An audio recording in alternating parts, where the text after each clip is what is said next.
how old's your youngest? 4. 4. Yep. Okay, that's pretty good. That's not. So tell me the ages of all of them? 14, 12, 6, 5, 4. Over.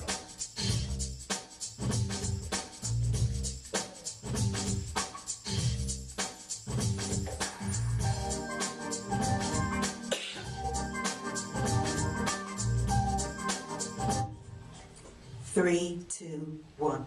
Good morning and welcome to Opening Doors. I'm your host, Warren Wortham, the manager for the Martin Luther King Jr. Center of Hawkeye Community College.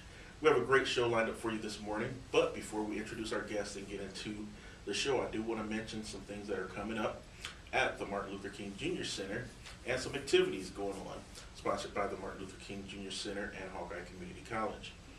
First up, I want to tell you about Sunday, January 19th of 2014. That will be our annual Martin Luther King Jr. banquet. It's a fantastic event every year and well attended. So if you haven't attended before, you need to mark your calendars again for Sunday, January 19th of 2014. The social begins at 5 p.m. and dinner is served at 5:30 p.m. The event will take place at Electric Park Ballroom, which is at 310 West Congress Street in Waterloo. Cost is $40 per person and $20 per person ages 18 and under. This year we have our keynote address being given by O.B. Sadler Jr., the managing attorney for Sadler Law Firm, LLC. The theme for this year's banquet is Preserving the Past, Celebrating the Future. So if you're interested in attending the Martin Luther King Jr. banquet, please give us a call at 319-296-4440, and you need to RSVP by Wednesday, January 15th, 2014. Again, our number is 319-296-4440, and hit extension 2 for Ms. LaTanya Graves, and she can give you more information on purchasing tickets and more information about the banquet in general. Then we also have at the King Center now, we are offering the compass testing. For those who are interested in attending Hawkeye Community College and need to take the compass test, you can now give us a call at 319-296-4440 to get scheduled for a compass test.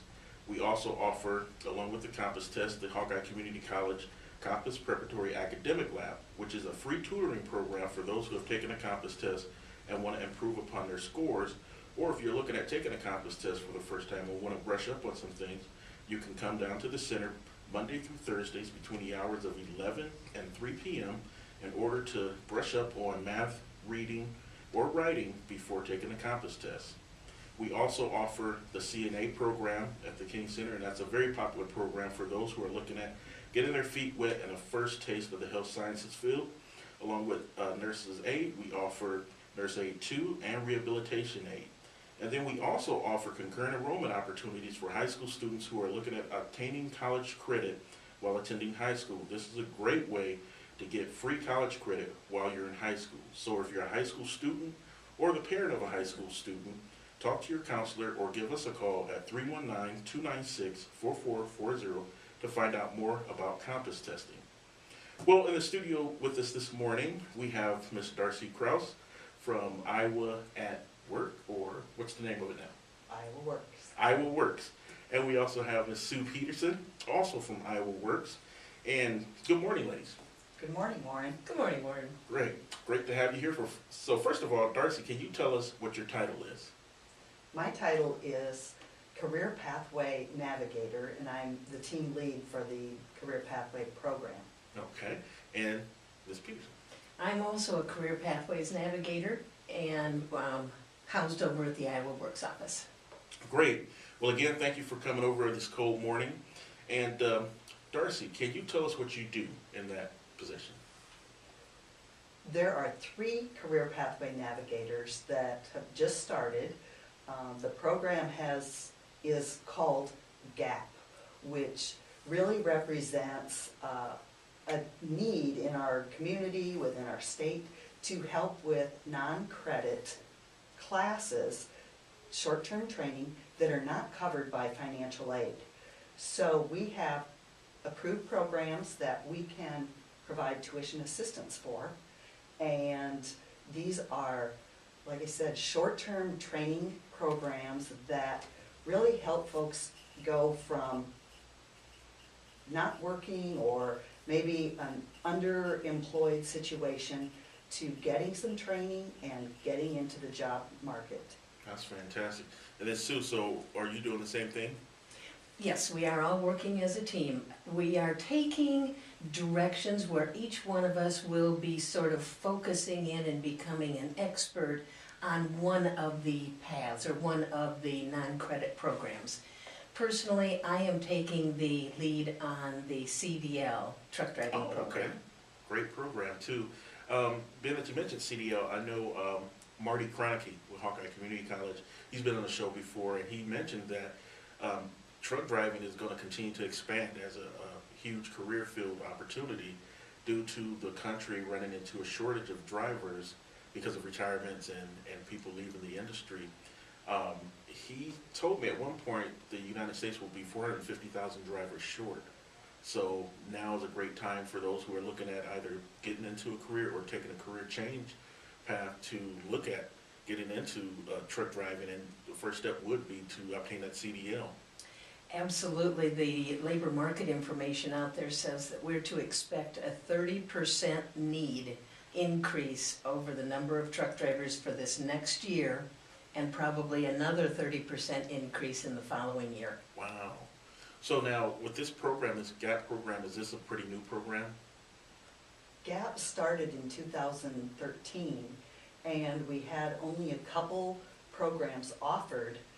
We didn't have the staffing to really get folks up and running and funneled into the different training classes. So it's just been since mid-year that after we got through all of these budget battles and so forth, that we actually got on board and are starting to take applications, get people enrolled and get them in class. In 2014, we have increased funding, we have increased staffing, that's great. and we are growing the number of approved programs that individuals can select from when it comes to getting more training. That's great. And you know, it's interesting, when I started at the King Center, it was in 2008, and I think we were just looking at the economy really starting to, make that big shift, and a lot of people were being let go from jobs that had been there for several years. And one of the things Dr. Linda Allen and I at that time had met about was not looking at it so much as a negative thing, but an opportunity to present some new programming so that people could get retrained and get into new pathways. And truck driving was one of the things that we found out was in high demand from a survey we did within the community. And another one was welding, nursing. And if you think about it, those are three fields that are, they're always going to, have opportunities available in this country. And I think there's some other emerging fields as well. But can you kind of expand on it? Was this kind of put in place because of looking at the economic downturn and finding opportunities to kind of help people get back on their feet? That's exactly right, Warren. The areas that this GAP funding is focused on is transportation and logistics, so things like CDL, potentially warehousing, moving materials. That's really what logistics is all about. So transportation, logistics, advanced manufacturing, things like welding, and ultimately more specific things such as possibly industrial maintenance or areas like that. Healthcare is another huge and growing area. So not all of these areas do we have developed yet. However, they're areas that we will be focusing on growing our programs. And so healthcare and then information technology. Okay. So 4 fields that we're really focused on. And the nice thing about this GAP funding is that it's specific to our region. So the 10-county region that Hawkeye Community College serves, we will look at the employment needs in our area and be able to develop programs and approve curriculum based on what businesses are saying we need skilled workers for these jobs. We have jobs and we need people that are trained in these areas. So we can continue to grow the program in whatever our local businesses are telling us they need to fill. That's great. And that's a perfect segue into something I like to mention every show. Hawkeye Community College has a way of assessing the community needs, finding programming that currently exists to meet those needs, or creating new programming to meet those needs. So would you agree? Absolutely. Fantastic.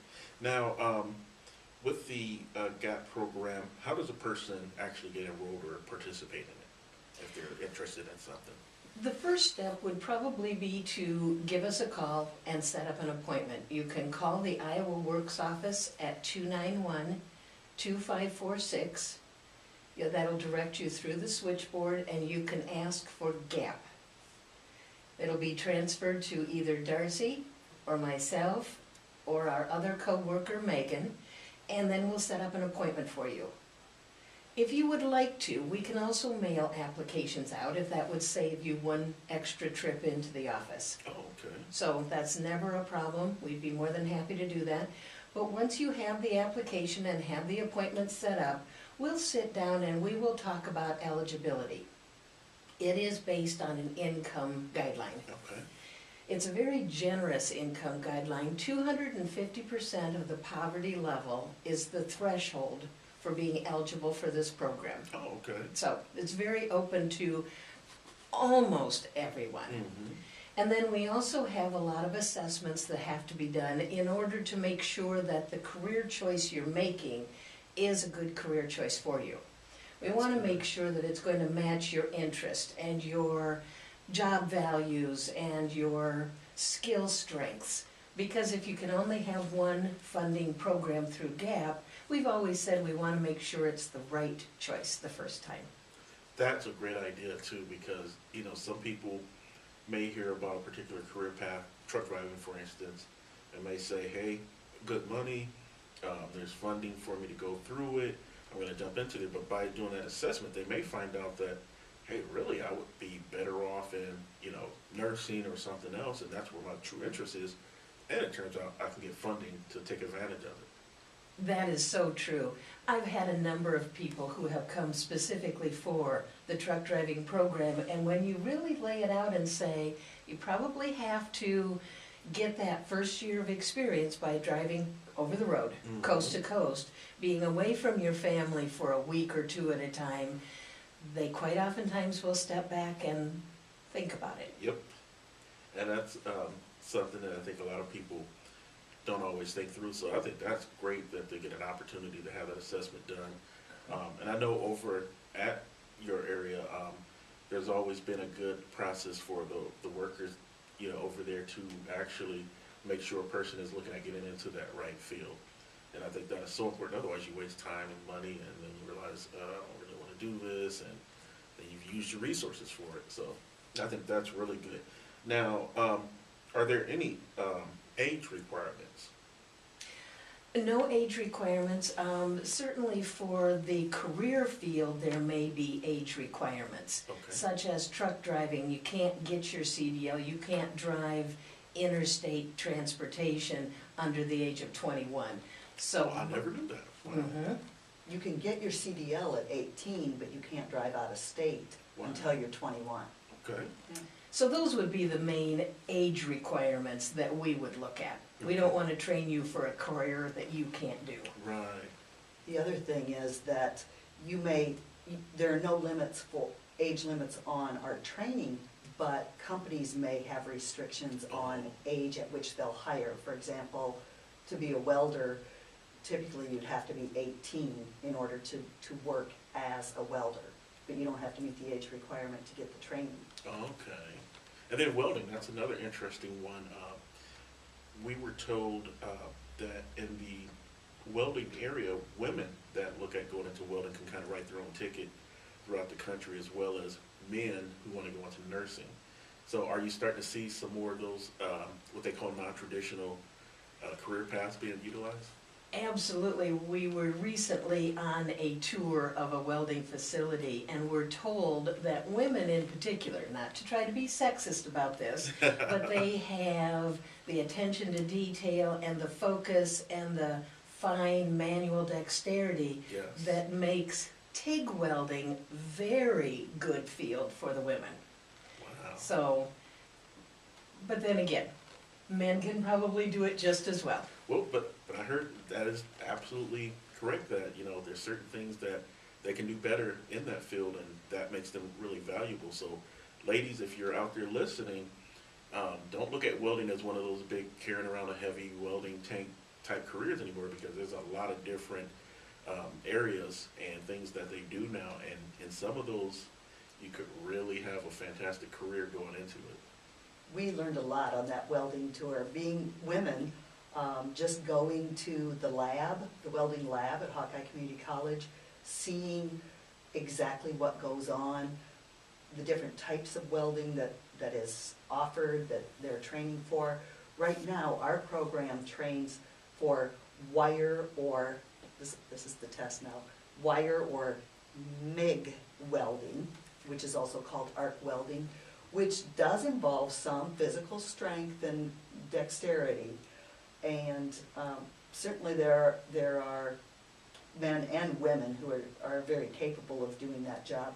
The TIG welding is what is the area that we actually saw a woman doing it, and she is looking at starting, I think, around $26 an hour. That's fantastic. Yep, in that field. So there are good paying jobs, and as part of our program, we not only have you do the application, but as we were talking earlier about assessments, we have applicants contact someone who's worked in the field, whether it's as a welder, whether it's as a truck driver, and actually go through a questionnaire that is part of our application process. So they learn directly from them what's involved in this job, what do you like, what are the pros, what are the cons, you know, what's the reality of doing that job. And then we also have them do some labor market information. When we say labor market, that just means looking at what jobs are out there, how much do these jobs pay, what are the chances of me getting one of these jobs once I finish this training, so that you know firsthand, is this a good fit for me, is it something I want to do, and maybe it's just a step before going on to something else or getting more training down the road. Wow, that's fantastic. Now, do you have any particular activities or events that you utilize to kind of get the word out, or how's it pretty much advertised? We are working with the marketing department out at Hawkeye for some flyers, for other contacts that we can get out into the community. But because we are still new and trying to get up and rolling, we don't have anything scheduled right now. Okay. Now, how many people can actually go into the program? Do you have like a cap, or? The trucking program doesn't have a cap. They can start at any time. It's a continuous flow. Marty Kronicke has an orientation that he does every other Saturday morning at 9 o'clock. He invites anyone to come out and at least ask questions. They don't have to be enrolled at that point. They don't have to have signed on the dotted line at that point. Just come out and ask questions. Wow, that's really good. And then they try to get everyone to start on a Monday.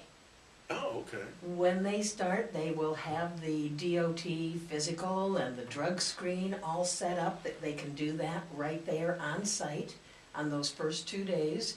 They can do the studying that they need to do for the DOT permit. So they have all of those pre-steps in place so that the students are ready to get started on the truck driving program. That's fantastic. And then what's really interesting about that truck driving program is it's very self-paced. If Oh, I didn't know you that. Okay. if you sit down and need to learn how to shift, it might take you 2 days to master that skill, and it might take someone else 2 weeks to master that skill. Mhm. But you as an individual get to spend as much time as you need. Once it's mastered, they check it off the list and you move on to the next skill. So some people can get through this program really quickly, like in 2 or 3 or 4 weeks. Mhm. Others, it might take them 6 weeks or 8 weeks or 10 weeks. But they estimate it's a 6-week program. That's really good.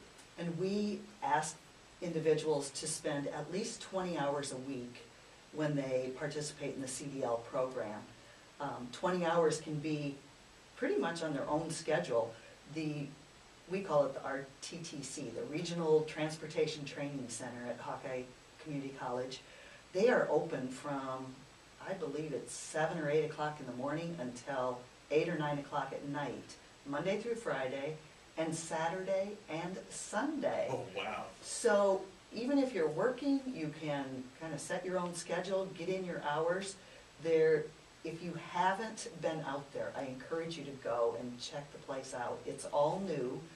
They have driving simulators they look like a video game. However, I talked to people who were on them, they said, this is not a game, this is for real. It looks like a truck cab and a big screen that looks like they're driving. They have the pedals and all of that. That's part of the training. They have semis, they have, out behind the building, they have roads and corners and semi-cabs, they have buses, they have trucks with trailers that they drive all over that campus. It's on the south side of Hawkeye's main campus. And they also have, in the training center, they have classrooms and computers. Some of it's online learning. You're, again, self-paced on that. Some of the online stuff you can even do from home. That's Once you get your incredible. login, you can do some of it at home. Some of it's classroom, but it's a nice variety and a lot of hands-on learning, which is oftentimes what individuals are interested in Yes. doing, is just show me how to do it. I can learn by getting my hands on it. Yes, and that is so important. And even with the health sciences, I know that there's a facility on main campus that's one of the top ones in the state as far as the health sciences area. Have you been out there yet? I have. It's nice. What was your impressions? It's amazing what they can now create for the students to get true hands-on experience. It's amazing. Wow.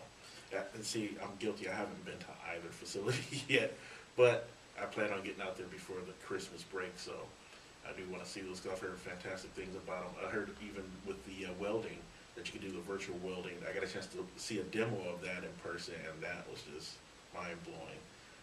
Stuff I never would have thought been possible even 15 years ago. Well, we're coming up on the last couple of minutes of the show, so I want to give you each an opportunity to, again, share some information you feel might be important with the listeners, such as what you do fund, and contact information and how to get involved. So we can start with you, Sue. Okay, I'll be more than happy to start. Again, let me just repeat that if you need an application or want to set up an appointment, give us a call, 319-291-2546, and ask for the GAP program. You can also stop in and ask to pick up an application in person, and if we happen to be available, you could sit down at our desk and visit for a while. Some of the requirements before we can fund also include, we want to know, because there's short-term training programs, are you ready to start your job search? So everyone goes through the National Career Readiness Certificate. There's approximately 300 and some employers in the Cedar Valley area who recognize the certificate and know that a holder of a National Career Readiness Certificate has the skills that they need. So they give preference to job applicants who hold this certificate. Oh, that's really good. We're going to ask you to take that. We're also going to ask you to create a resume so that you have that ready to go before you're actually jumping into the class. And that's really good, because you can't apply anywhere anymore without a resume or even online skills, I found out. So Exactly. We do offer those computer classes so that if you don't have the computer skills, get them before you put yourself in a bad situation. Yes. And Darcy, anything you want to add? It takes about, I would say approximately 30 days from your initial contact with us before you would step foot in the actual classroom for training. So allow some time, and along with allowing that bit of turnaround time, it's also an opportunity for us, because we're just now up and running, that we are developing more programs. We currently offer the CDL and the short-term welding training. We're in the process of offering more and more programs that are approved for funding. So please check in with us periodically. After the first of the year, we're really looking to grow the programs. And don't count yourself out. Good point. Because of the income guidelines, most families, first of all, if you get any type of public assistance, you will definitely be eligible. But many people, even working, depending on family size, may be eligible. So please, if you have any question, contact us. We'll be happy to talk with you, but don't think, oh, I have a job, so this is not going to be for me. We are trying very hard to offer courses that are non-traditional, meaning it's not, from 8 to 4 or whatever, Yeah. so that if you work, you might be able to go to class in the evening or possibly a Saturday morning, something like that, and still have your job and get some additional training, because that's the goal of the program, that you get training that you need to become employed, and if you're already employed, to get a better job that's Yes. going to pay more and give you a better quality of living. And one quick question, CNA, will that eventually become one of the funded areas? That is at the top of our All list. right, very popular one, and that's the one area that people run into problems is with funding. So that's gonna be really good. Well, I wanna thank you both for being my guests this morning. You shared some great information, and anytime you have any additional news or new news, let me know and we can get you on the show so that our listeners can know about it as well. Great. Well, everyone, you heard it here first. You've been listening to Opening Doors, and until next time, enjoy the rest of your day. Thank you. Thank you. Thank you. Told you to go fast, though. Been fantastic. Good. Am I getting hot ones? And nobody's phone rang? Thank you so much.